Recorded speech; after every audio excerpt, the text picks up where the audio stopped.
do this. Tom Cole. Tom, are you here? Please have one of these on deck chairs here. Christopher Gray. Christopher, not here.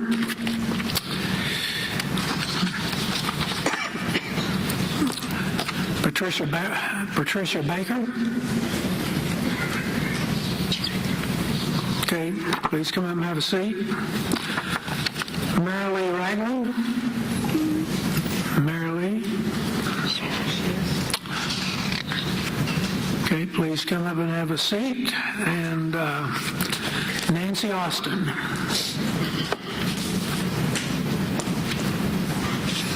Is Nancy here? Hello, Nancy. Nancy. Okay, Peter Thorson? No.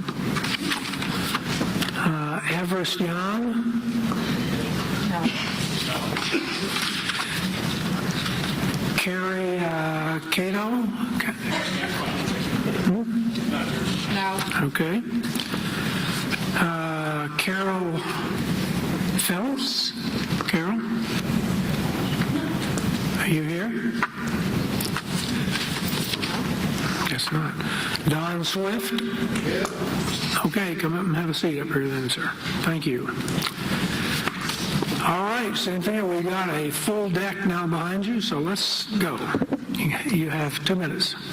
Thank you. My name is Cynthia Myers, and my husband and I live about a mile from the proposed quarry. We bought our property in 2003 because it was a quiet country location zoned for animals just up the hill from Old Town Temecula and near the ecological reserve. Imagine our horror 2 years later when we learned that a nearby property had been proposed to site one of the largest open pit mines in the country. Granite claims this mine will not be heard or felt or seen by local residents, that we won't even know it's there. We all know this cannot possibly be true. They want to dynamite a 1,000-foot deep, mile-long hole in the hills near my house for 75 years, running thousands of diesel truck trips up and down the hills each week, operating asphalt and concrete plants from 4 a.m. to midnight. So this is a lie, and they know it.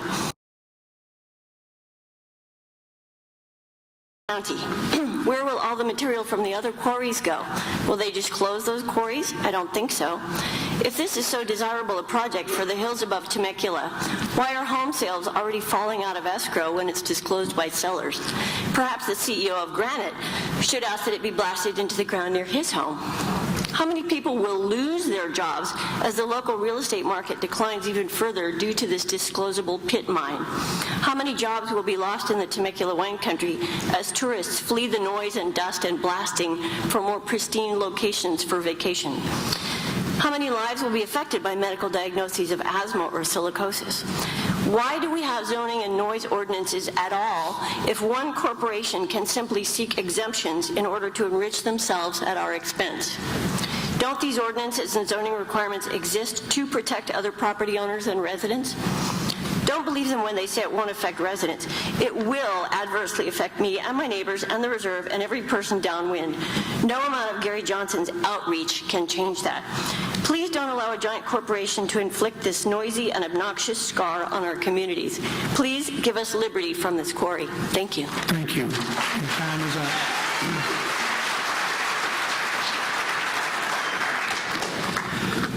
Folks, I'm going to tell you, I can't stop you from clapping. I'm not going to go out there and hold people's hands. The thing is, and that's about the third one from you, sir, and the next time I'm going to have you escorted out of it. We don't need that. We just don't need it. We don't. What it does, I've got a stack here. If we don't get through it, we'll never get to the Pachanga, to San Diego State, and the city of Temecula and their experts. So it would behoove us all if we can just let the people testify and move on. Okay. I'm sorry?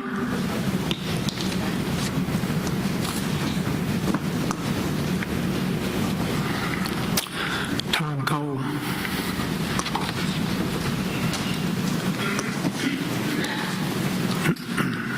Good evening, commissioners, council, staff. Thank you for the opportunity to speak to you tonight. My name is Tom Cole. I'm a code enforcement officer with the City of Temecula, a position that I've held for the past 15 years. I'm here tonight to talk about noise. I would like to make it clear that the baseline decibel reading that is mentioned in the EIR, in my opinion, is not correct. It is my understanding that Granite Construction did not monitor this site, but only modeled it. The baseline decibel in the EIR is plus or minus 39 decibels. I went to the site personally 6 times on the map, if you can see where it says decibel readings location, which is the site not adjacent to the quarry, but it's a residential area which is right next to the property that is next to the Liberty Quarry boundary. 6 different readings were taken.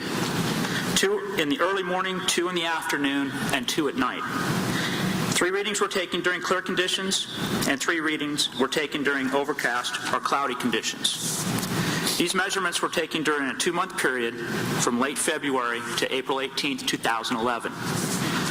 The location of the sound level measurements were measured from the property located at 47910 Rainbow Glen Road, Temecula, California.